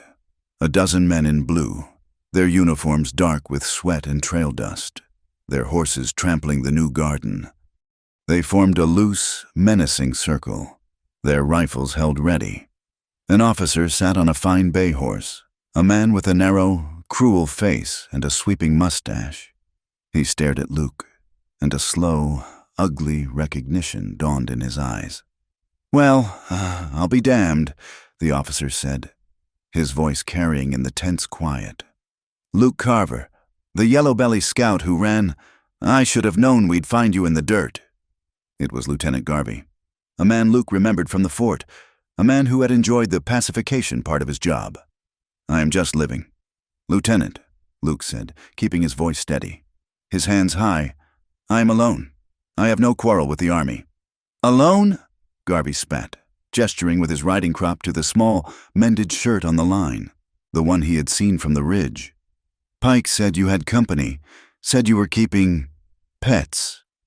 Garvey's eyes roamed the cabin, the barn, his gaze lingering on the signs of life, the tilled earth, the patched roof. "He said you were harboring renegades, Carver, hiding those filthy Apache whores." The word, whores, hung in the air, a physical, sickening blow. A single shot cracked from the line. Luke felt a sear of white-hot pain. He was thrown back against the doorframe, his arm exploding in agony. He looked down. Blood was already soaking his sleeve, a long, tearing graze from his shoulder to his elbow. "Hold your fire, damn you!" Garvey shouted, though he was smiling. "See, we just want to talk, traitor!" Inside the barn, in the black, earthy confines of the tunnel, the women had heard it all. The officer's voice, the insult, and then the shot. Sani made a sound, a choked, animal growl, and scrambled to go back up. Nayeli was right behind her, her hand on her broken knife, her eyes blazing in the dark. Before they could reach the opening, Tala's arm shot out, a bar of iron in the darkness. She pushed them both back, her hand striking Nayeli's chest. "No," Tala whispered, her voice a thread of steel. "He is one man. We are 5. They are 12. You go out. We all die. He is buying us the dark. We will wait for it." Nayeli stared at her, her body vibrating with a homicidal rage. But Tala's ancient, weary eyes held her. She was right. The dark was their only ally. Sani subsided, her breathing a harsh, sobbing sound. And they waited, prisoners in their own sanctuary, as Luke's life bled out just yards away. The afternoon was a torment. Luke sat on the porch, his back against the wall, his left arm bound in a strip of cloth he had torn from his own shirt. The blood had slowed to a dark, sticky ooze. Garvey and his men had dismounted. They had built a fire, carelessly. Using the wood Luke and Sani had split. They were drinking, their voices loud, their laughter a grating insult. They were waiting for full darkness. A fire burned brighter at night. "Last chance. Carver," Garvey called out, wiping whiskey from his mustache. "Send out the squaws, and we'll just hang you. We'll be quick about it. Otherwise, we have to burn the rats out, and the cabin with them." Luke said nothing. He stared at the mountains, at the purple shadows creeping into the ravines. He was calculating the light. Another hour, maybe less. He had to give them 1 hour. At true nightfall, when the first stars pricked the black velvet of the sky, the soldiers, lazy and drunk, were gathered around their fire. "All right, boys," Garvey said, standing up. "Time to light the torch. Sergeant, get the coal oil." This was it. Luke stood up, his legs shaking, his arm a throbbing mass of pain. "What about the horses, Garvey?" he shouted, his voice a rasp. "What about 'em? You burned the barn. You burned my mule." "I do not care about your mule, traitor!" Garvey laughed. "You should," Luke said, and he kicked the porch rail, the one he and Sani had repaired. He had left it loose. It fell with a clatter. It was a small sound, but in that moment, as the sergeant walked toward the barn with a torch, it was enough. "He's running!" a soldier yelled. Luke dove, not away, but back inside the cabin, slamming the heavy oak door and dropping the bar. The women in the arroyo, 50 yards away, heard the shout, the clatter. Now. Nayeli whispered. They moved. Shadows in the deeper shadow, toward the small copse where the mule and the 2 horses were hidden. The cabin exploded with sound. "He's in the house! Get him!" A volley of shots tore through the thin wooden walls, the windows shattering. Luke, on the floor, crawled to the window. He grabbed the Winchester he had left by the door. He levered a shell into the chamber. "Come on, you bastards!" He breathed. He saw 2 men, dark shapes, rushing the porch, their bayonets fixed. He fired. The Winchester bucked. A cannon in the small room. The first man screamed and went down. Clutching his chest, he fired again. The second man staggered, spun, and fell. "He's got a rifle! Burn it! Burn the whole damn thing!" Garvey shrieked. A new hail of bullets tore through the room. Luke felt a high-velocity punch in his thigh, a wet, staggering impact that stole his breath. He screamed. His leg. He was shot in the leg. He fell back, his hands soaked in his own blood, the rifle clattering to the floor. He tried to crawl, but his right leg would not obey. It was over. He was trapped. He was going to burn. The women had the horses. Tala had the mule, Kimmy holding on behind her. Onawa and Sani were on the 2 mares. They were ready. "Go," Nayeli said, her voice tight. "Ride for the high rocks. Do not stop." "Nayeli, no," Sani hissed. "He is dead. They are burning the cabin." Nayeli looked at the cabin, now a dark shape against the new, leaping flames of the torch. She heard the massive volley of gunfire. "He is not dead," she said. "He is dying. You do not leave your own. We cannot. I can," Nayeli said. She slid off the horse. "Tala, take them. I will find you." Before Tala could protest, Nayeli was gone, melting into the shadows, a knife in one hand. She ran, low to the ground, back toward the firefight. Luke was dragging himself. The smoke was thick, acrid. They had thrown the torch onto the porch, and the dry wood had caught instantly. The front of the cabin was an inferno. He was coughing, his lungs on fire, his leg a useless, bleeding weight. He was going to die. He had failed. A crash came from the back, not a shot. The small back window, the one over his cot, shattered. A hand grabbed his bloody shirt. "Get up, white man," Nayeli hissed. "I can't. My leg." "You will." She was in the room, a ghost in the smoke, her eyes wild. She put her shoulder under his good arm, her small, wiry body taking his full weight. "Now," she commanded. They stumbled, a grotesque, 3-legged creature, toward the back window.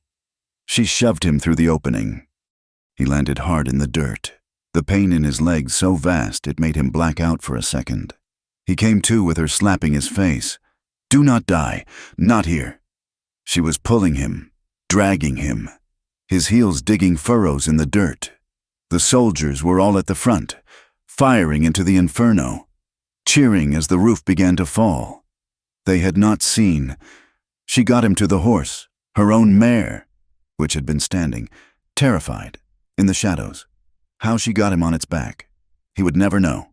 It was a blur of agony, of her grunting, cursing in Apache, half lifting, half threatening him into the saddle. She mounted behind him, her arms a steel band around his waist, her knife still in her hand. "Ride," she whispered into the horse's ear, and they were off, a single, broken shadow, fleeing into the night, the flames of his dead life lighting their way. They hid in a dry riverbed, a deep, sandy scar in the earth. For 3 days, the world was pain. Luke's leg was a torment. The bullet still lodged deep, the flesh around it purple and hot. He was in and out of consciousness, a fever dream of hissing whispers and cold water. Tala, Sani, and Onawa had found them. Following Nayeli's trail, they were all there, a shattered tribe, hiding under a washed-out bank, the horses and mule hidden a mile away in a box canyon. Kimmy was his nurse. She had a touch he remembered from Sarah, gentle and sure. She had cleaned the wound, her face pale, using boiled water and the last of his whiskey to wash it. Sani had found herbs, a dark, pulpy mash that she plastered onto the wound. It burned, but it seemed to hold the fever at bay. "He will die if the bullet stays," Sunny stated, her sharp face grim. "He will die if we move," Nayeli countered. "We all die if we stay," Onawa said, her first words in a day. She was on the ridge above them, a small, still shape, watching their back trail. On the fourth day, Onawa slid down the bank, her moccasins making no sound. "One rider," she whispered. "A soldier. He is good. He is slow, but he is good." They all froze. Luke, delirious, tried to reach for a rifle he didn't have. Nayeli looked at Tala. "Take them, the canyon. I will." "No," Onawa said. She picked up her skinning knife, the one Sani had sharpened. "He is one man. I was, for many men. This is one." She looked at Luke, at his pale, sweating face. "You were the first," she whispered, so low only he and Kimmy heard. She climbed the bank. She did not take a rifle. She vanished. They waited, an eternity of silence. Kimmy put her hand over Luke's mouth to quiet his labored breathing. They heard nothing. No shout, no shot. An hour passed. Onawa returned. There was no change in her expression. Her scarred face was as cold as the stone beside her. Her hands were steady, but there was fresh blood on her knife and a dark, wet stain on the sleeve of her dress. "He is not good anymore," she said. She sat and began to methodically clean the blade. They had to move. The tracker would be missed. They moved at night, slowly. Luke tied to the saddle, a living corpse. Tala led them, her memory fixed on a story her grandmother had told, a place of the old ones, hidden in the high cliffs, a place the soldiers did not know, a place even some Apache feared. They reached it on the sixth night, a city of ghosts, an abandoned settlement carved into the sheer, red wall of a canyon, cave dwellings, connected by narrow paths, invisible from the ground. They were safe. They made a home in the ruins. They found a deep cistern of clean water, rooms of stone that were dry and defensible. Sani and Onawa, in a brutal, agonizing hour, cut the bullet from Luke's leg, his screams echoing off the ancient stone, Kimmy weeping as she held him down. But he lived. The fever broke. Weeks passed. The canyon was a sanctuary. Spring turned to a hot, dry summer. Luke learned to walk with a heavy limp, a new scar to add to his collection. One evening, as the moon rose, bathing the canyon in white, ethereal light, Luke sat with Nayeli, watching the others build a small, smokeless fire. He was weak, but his mind was clear for the first time in his life. He was a man who had been burned down to his foundations and been rebuilt by these women. He had his rifle beside him, the wood worn smooth. He reached for her hand. She gave it, her calloused palm fitting against his. He placed her hand on the stock of the Winchester. "This kept us alive," he said, his voice quiet. She nodded. He moved her hand, laying it flat against his chest, over his heart, over the scars. He felt her fingers, warm against his skin. "This," he said, "is what you saved." He looked at her fierce, beautiful, angry face.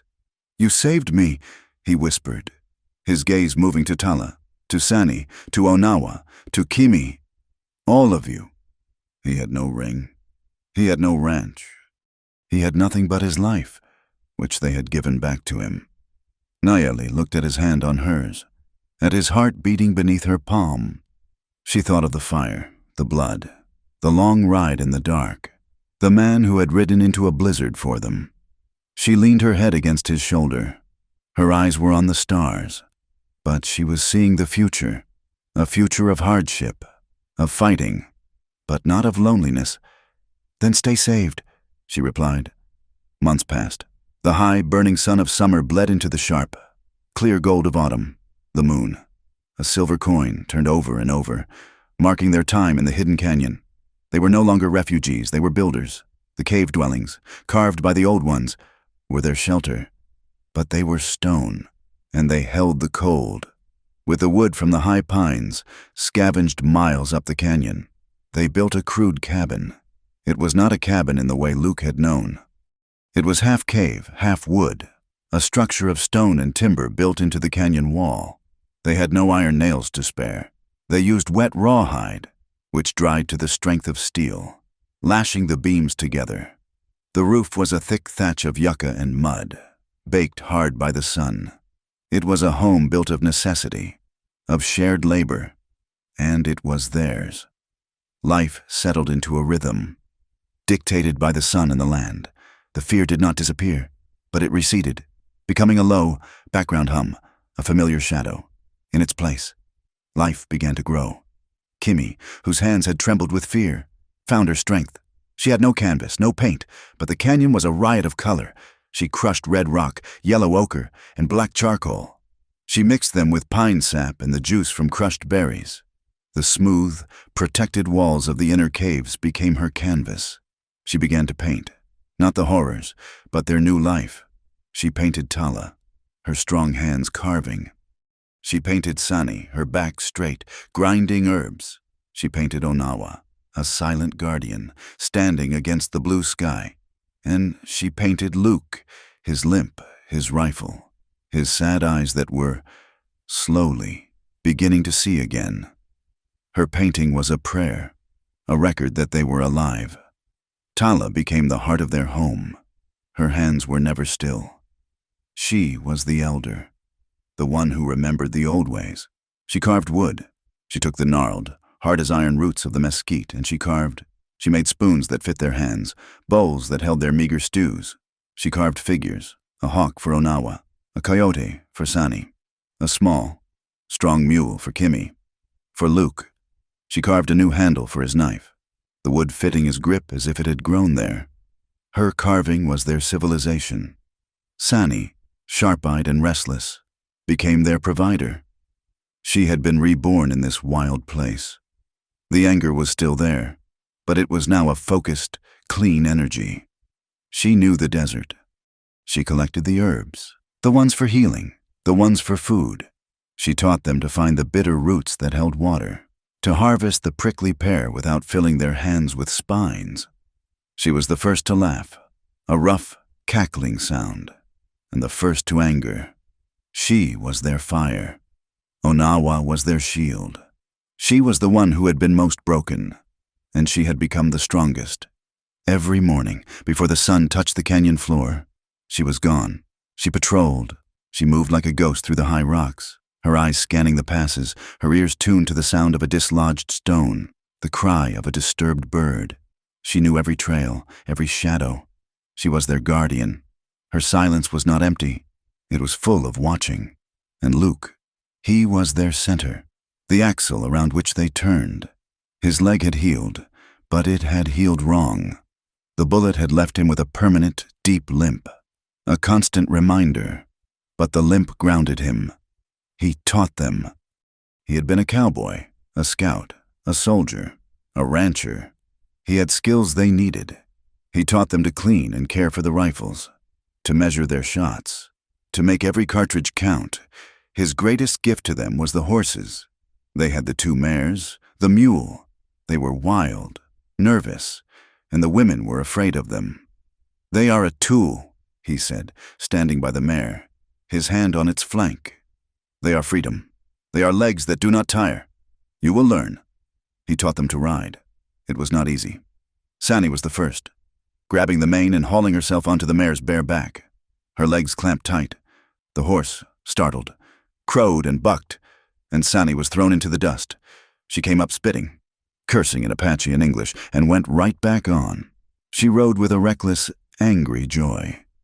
Kimmy was terrified. She would approach the mule, her hands out, and flinch when it snorted. "He can smell you are afraid," Luke said, his voice gentle. He took her hand and placed it on the mule's coarse neck. "Feel him. He's just like you, tired, a little bit mean, and just wants to be left alone."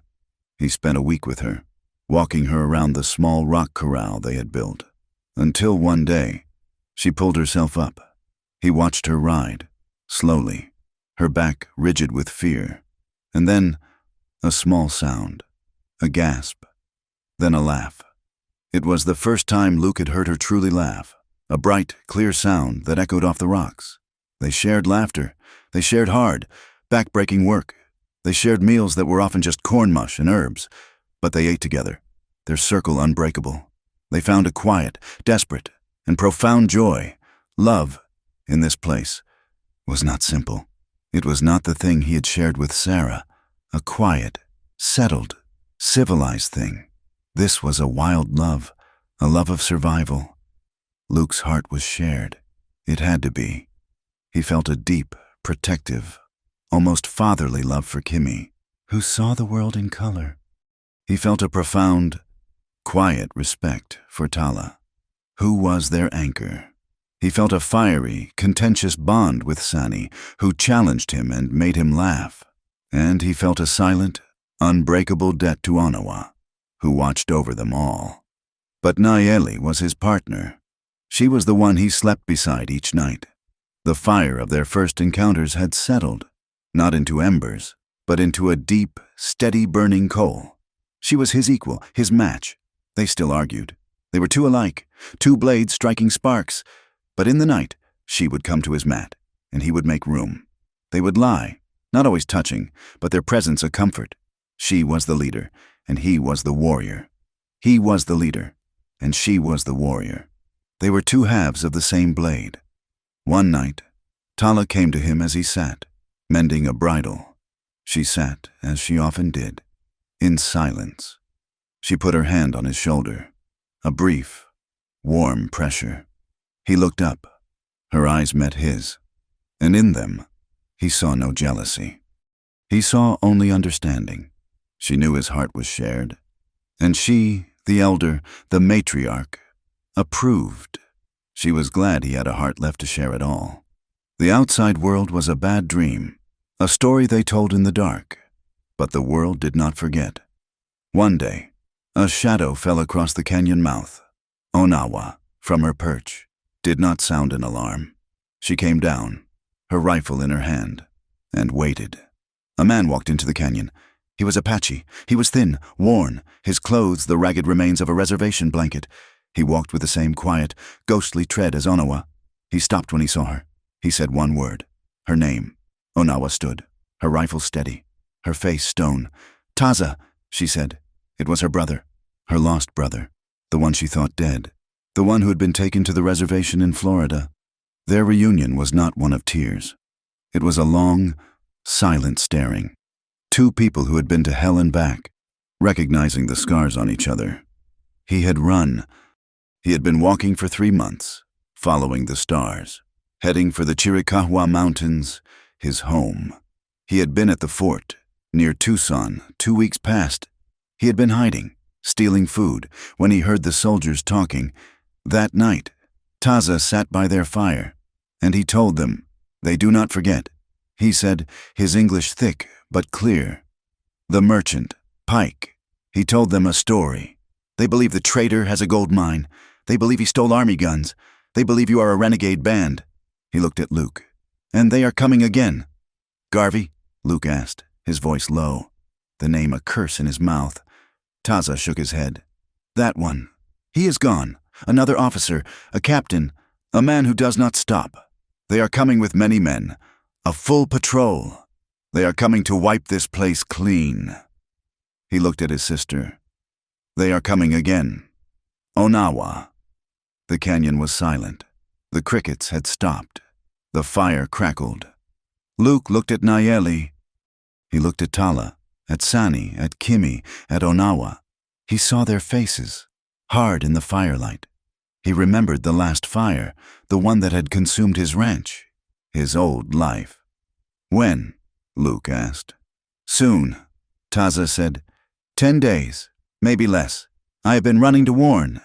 He looked at his sister. I did not know I was running to warn you. Luke stood up, his limp heavy. He looked at the canyon walls. We will not run again. Onawa looked at her brother. You are tired. You have run far. Yes, he said. Then rest. She said, you are home. We are all home, and this home we will keep. There was no fear. The time for fear was gone. There was only a cold, quiet unity. For the next 5 days, they prepared. This was not a panicked defense. It was a strategy. Taza, who had seen the soldiers, knew their numbers, 30 men. They will ride in, Luke said, pointing to the canyon mouth.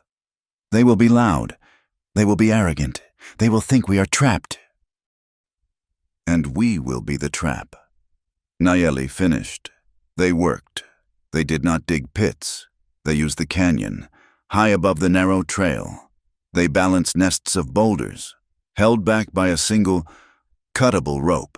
Sani, Taza, and Onawa set snares, not for rabbits, but for horses. Twisted rawhide loops hidden in the dust. They prepared fire pits, not for warmth, but for smoke, to blind the soldiers, to mask their own movements. Kimmy, her face set, spent a day sharpening stakes, her hands, once soft, now calloused and sure. Tala blessed the rifles. She painted a mark on each one, a sign of protection, of accuracy. Luke took his place. He would not be on the canyon floor. He was too slow. He found his perch, a sniper's nest high on the south rim, a place where he could see the entire canyon floor, where he could protect them. He was a scout again, but this time, he was not guiding the enemy. He was guiding their deaths. The soldiers came on the 7th day, in the hot, still air of the afternoon. They came just as Luke had said, loud and arrogant, their blue uniforms a stain on the red rock. At the front was the captain, a man with a clean-shaven face and cold, blue eyes, and beside him, his guide, his tracker, was Jedediah Pike, the merchant, from his perch. Luke felt a cold, clean hatred. "In there," Pike shouted, pointing. "He's got him in there, the whores, the gold. It's all in there." The captain raised his hand. "First squad, forward, flush them out." 6 men rode into the narrow mouth of the canyon. "Now," Luke whispered. From the ridge, Tala and Kimmy cut the rope. The sound was not a gunshot. It was a roar, a rumble of the earth itself. The boulders fell, a crashing, thundering avalanche of rock and dust. It did not hit the men. It hit the pass just behind them, sealing the canyon mouth, trapping them. The horses screamed. The men shouted, their faces white with dust, turning to panic. "It's a trap! Captain! Fire!" the captain yelled from outside the rockfall. But there was nothing to fire at, and from the shadows, the ghosts came. Sani, from a crack in the rock, her Henry rifle barking. A soldier fell. Onawa, from the other side, her aim cold. Another, Taza, using a bow, silent, his arrows finding the gaps in their armor. The 6 men were dead in less than 2 minutes. The captain was screaming orders, but he was on the other side of the rockfall. "Get over those rocks! Get them! I want them alive! I want the man!" Luke watched. He did not fire. This was not his fight. Not yet. The soldiers, furious, began to climb the rockfall. A clumsy, frantic scramble. This was Nayeli's fight. She was on the canyon floor, with Sani and Taza, and they fought as he had never seen. They were not women. They were shadows. They were wind. They used knives and hatchets, and they moved among the rocks like spirits, cutting down the soldiers as they scrambled over the barrier. One by one. More soldiers were coming. Over the top, faster now. Luke raised his Winchester. He found Pike, the weasel-faced merchant, cowering behind the captain. He put the sight on his chest. He breathed out. He squeezed. Pike dropped, his cheap bowler hat rolling in the dust. "Sniper!" a soldier screamed. The main battle erupted. Soldiers poured over the rocks, firing at shadows, their bullets whining off the canyon walls. Luke was firing. He was not a man. He was a machine. He protected his family. He saw a soldier raise a rifle toward Sani. Luke fired. The soldier fell. He saw another aiming toward Tala's perch. Luke fired. He was a god in the rocks, his rifle a bolt of lightning. Then he saw him, the captain. He had made it over the rocks, his face a mask of fury, his pistol in his hand. He had found the path to the high caves. He was running, not toward the fight, but toward the one place they were hiding their stores. Toward Kimmy. "No," Luke growled. He tried to get a shot, but the angle was wrong. He saw Nayeli. She had seen him too. She was climbing, a desperate, frantic scramble, to cut him off. The captain saw her. He stopped. He raised his pistol, his face a sneer, the same sneer Luke had seen on Garvey, the same hatred. He shouted, the words echoing, "Die, you filthy whore!" The world went cold and silent for Luke. It was Garvey. It was all of them. It was every man who had ever hurt them. He stood. He ignored the bullets that snapped past his head. He did not aim. Not really. He pointed the rifle, a part of his arm, and in the second that the captain's finger tightened on the trigger, Luke fired. The captain's head snapped back. He did not fall. He just collapsed, a puppet with its strings cut. Luke stood there, the rifle smoking, his heart pounding. He felt the pain before he saw it. A soldier, from the floor, had seen him stand. The bullet tore through his left shoulder, the same one as before. A fiery, sickening impact that spun him around and threw him back against the rock. He was bleeding, again. But he smiled. Nayeli was safe. The victory was absolute. The remaining soldiers, their leader dead, trapped, and being slaughtered by ghosts, threw down their guns. But it was bittersweet. The canyon was quiet, the air thick with the smell of blood and powder. Sani was leaning against a rock, her face pale, her hand pressed to her side. She had a long, wicked gash, a bayonet. Taza was beside her, his face grim, and Kimmy, who had been loading rifles for Tala, who had stayed at her post, now walked onto the canyon floor. She saw the bodies. She saw the blood. She saw the dead horses. She walked to the dead captain, the man who had called Nayeli a whore, and she was sick. And then she sat. She put her face in her hands, and she broke down, her thin body racked with the terrible, dry sobs of a soul that had seen too much. The cost. This was the cost of their home. Luke limped down, his arm bound by Tala, and he went to her. He did not speak. He just sat beside her, his own blood dripping in the dust, and he put his good arm around her. That night, they did not celebrate. They worked. They burned the blue uniforms. The fire was bright, a purging flame. They buried the bodies. Not with crosses. They filled the canyon mouth, burying the soldiers with the rocks they had brought down, sealing their home, burying their past. They worked with the captured soldiers' tools, and then they turned the two survivors loose, with one horse and no water. "Tell them what you saw," Onawa said, her voice a cold promise. "Tell them what the ghosts in the rocks did, and do not come back." The battle was over. The war was over. That night, Luke lay on his mat, his shoulder on fire. Kimmy had stitched it, her hands no longer shaking. He lay on his back, staring at the cave ceiling, at Kimmy's paintings, now lit by the low fire. He heard a sound. Nayeli.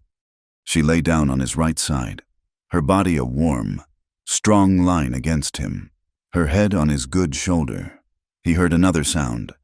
Tala. She lay down on his left, where his wounded arm rested, her presence a silent, healing comfort. He lay between them, the warrior, the matriarch, his family. He was surrounded. He was home. He turned his head to Nayeli, and then to Tala. He felt Kimmy, Sani, Onawa, and Taza, all sleeping nearby. They're breathing a shared, living sound. He whispered, his voice thick, into the warm, safe dark. "I was alone. Now I'm yours."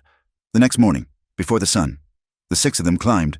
Luke, his arm in a sling, his limp a heavy counterpoint to their steps.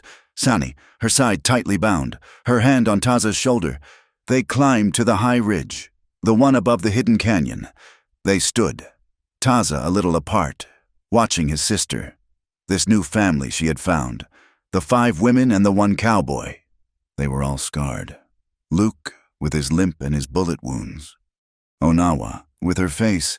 Kimmy, with her memories. Sani, with her fresh wound. Tala, with her age. Nayeli, with the weight of leadership. The sun began to break over the distant, purple mountains.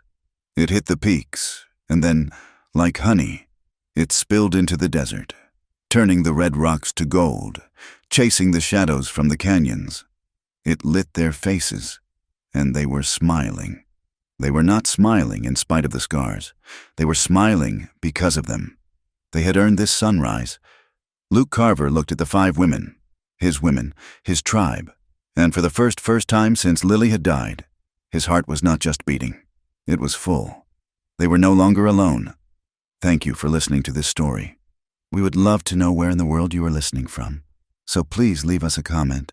If you enjoyed this, please subscribe to From Wild West, and let us know your thoughts on the story in English.